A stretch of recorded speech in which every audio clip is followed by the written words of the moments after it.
నమస్కారం ACT9 న్యూస్కు స్వాగతం. కరీంనగర్ నగర పాలక సంస్థ కార్యాలయం ఎదుట సిపిఐ నగర సమితి ఆధ్వర్యంలో ధర్నా నిర్వహించారు.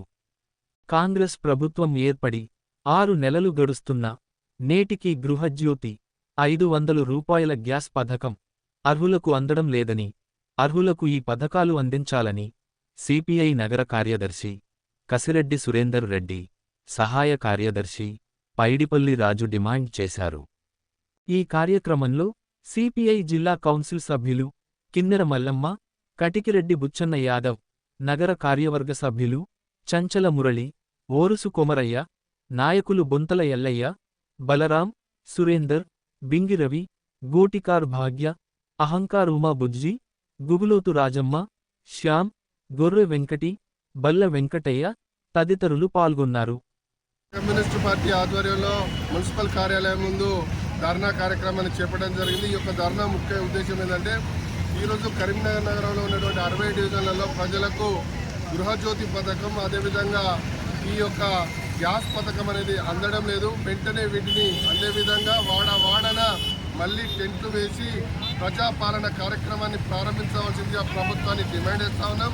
అదేవిధంగా కరీంనగర్ నగరంలో గత పాలనలో ఉన్నటువంటి వేసినటువంటి రోడ్లు, తవ్వినటువంటి రోడ్లు పూర్తిగా అధ్వానంగా ఉన్నాయి.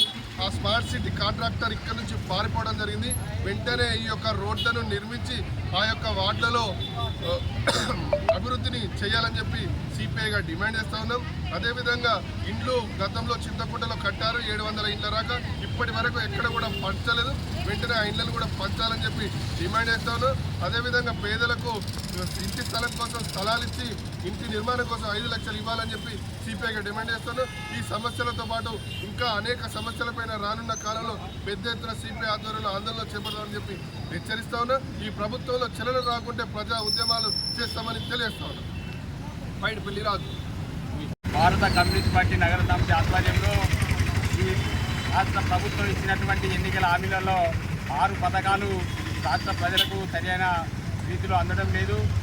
ఆ పథకాలలో ఉన్నటువంటి గ్యాస్ సబ్సిడీ కానీ, జీరో కరెంటు బిల్లు కానీ, డబుల్ బెడ్రూమ్ అటువంటి మహాలక్ష్మి పథకాలు అటువంటి ప్రజల ద్వారా తీసుకున్న దరఖాస్తులను కొంతమందికే అమలు చేసి కొంతమందిని వాళ్ళ ప్రభుత్వ కార్యాలయాల చుట్టూ తిప్పుతూ ప్రజలను చాలా గందరగోళం సృష్టిస్తున్నారు. ఈరోజు మేము చేసే డిమాండ్ ఒకటే, ఎందుకంటే సబ్సిడీ అనేది కొంతమంది పడ్డది, కొంతమంది పడకపోవడం వల్ల ప్రజలు చాలా ఇబ్బందులకు గురవుతున్నారు. కరెంటు బిల్లు కూడా కొంతమందికి కొంతమందికి చెప్పడం, ప్రజలు ప్రభుత్వ కార్యాలయాలు తిరగడం చాలా ఇబ్బందికరంగా ఉన్నది.